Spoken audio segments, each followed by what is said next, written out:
Assalamualaikum warahmatullahi wabarakatuh. Perkenalkan, nama saya Najmi Kalisa dari kelas 11 OTKP 1. Di sini saya akan mempresentasikan mesin komunikasi kantor dan perabot kantor.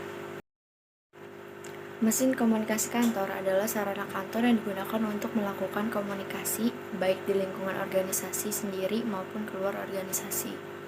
Contoh mesin komunikasi kantor yaitu yang pertama telepon, intercom, surat elektronik atau email, dan hand talkie atau HT. Yang pertama ada telepon. Telepon berasal dari kata tele dan pon yang mempunyai pengertian jauh dan mendengar. Telepon adalah komunikasi yang digunakan untuk menyampaikan pesan suara. Kebanyakan telepon beroperasi dengan menggunakan transmisi sinyal listrik dalam jaringan telepon sehingga memungkinkan penggunaan telepon untuk komunikasi dengan penggunaan lainnya.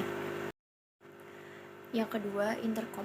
Intercom berasal dari bahasa Inggris yaitu intercommunication, yang mempunyai arti hubungan di dalam. Intercom sering juga dikenal dengan istilah interphone. Baudrat adalah kabel yang berfungsi untuk menyalurkan suara dari pesawat intercom yang satu ke pesawat intercom yang lainnya. Yang ketiga ada surat elektronik atau email. Surat elektronik merupakan sarana mengirim surat melalui jaringan komputer, misalnya internet. Surat elektronik mulai dipakai pada tahun 1960-an. Saat itu internet belum terbentuk, tetapi surat terkirim melalui jaringan yang terbentuk dari kumpulan mainframe. Kemudian mulai tahun 1980-an, email dapat dipakai oleh umum. Dan yang keempat itu ada faksimal. Faksimal adalah alat yang digunakan untuk mengirim atau menerima data atau dokumen yang hampir sesuai dengan aslinya baik berupa tulisan ataupun gambar. Faksimal digunakan untuk membantu pengiriman suatu dokumen ke tempat yang lebih jauh dalam waktu yang singkat. Yang kelima ada hand talkie atau HT.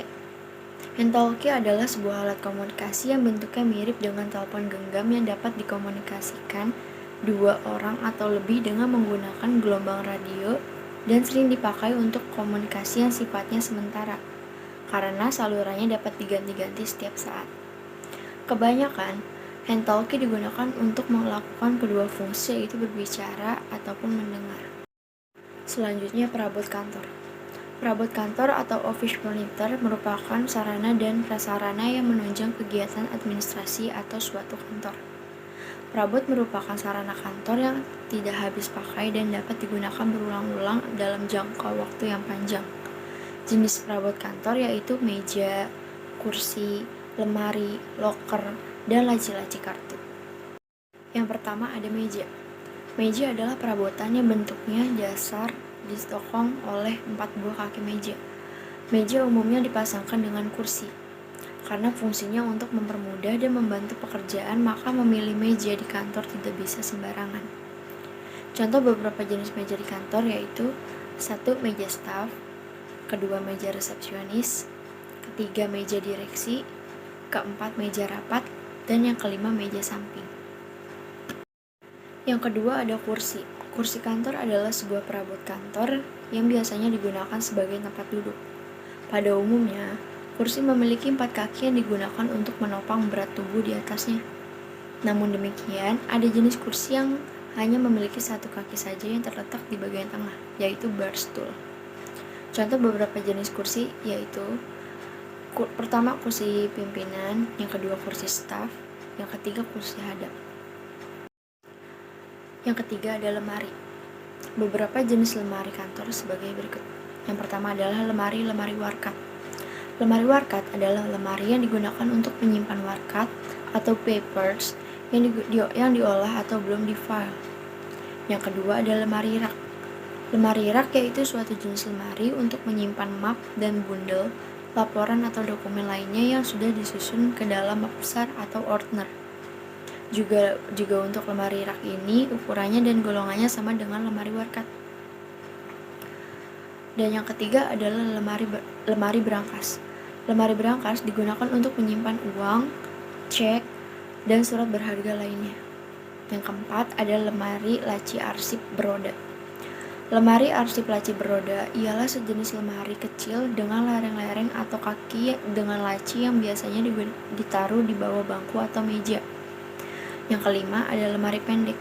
Lemari pendek adalah sejenis perabot kantor panjang pendek dengan laci atau kompartemen untuk menyimpan berbagai barang. Yang keempat ada loker. Loker merupakan sejenis kabinet besar 2 pintu dengan daun untuk menggantung pakaian dan menaruh berbagai barang. Yang kelima, yang terakhir itu adalah laci-laci kartu. Laci-laci kartu bentuknya semacam lemari rak dengan laci-laci yang lebih kecil daripada laci-laci filing kabinet. Standarisasi perabot kantor. Standarisasi adalah proses penentuan standar-standar atas kesatuan ukuran, yang kemudian membandingkan kuantitas, nilai, ataupun penampilan atau kelayakan untuk hasil kerja. Standarisasi merupakan suatu spesifikasi ditentukan dengan meneliti terlebih dahulu terkait dengan produk, material, karakteristik, dan lain-lain. Berikut ini merupakan contoh standarisasi perabot kantor. Yang pertama, menggunakan sekelompok pegawai yang dapat mengoperasikan semua mesin secara ekonomis. Yang kedua, melatih operator lebih mudah dan sederhana. Yang ketiga, menyederhanakan ketinggalan zaman dan nilai jual peralatan yang penting untuk pajak dan nilai jual peralatan. Yang keempat, mebel dan menggunakan kertas kantor yang sesuai dengan merek mesin. Yang kelima, mengembangkan departemen layanan milik perusahaan sendiri dan lebih baik, mudah, dan ekonomis. Dan yang keenam, memperoleh harga murah dengan membeli barang dengan jumlah yang banyak. Sekian presentasi dari saya, kurang lebihnya mohon maaf. Wassalamualaikum warahmatullahi wabarakatuh.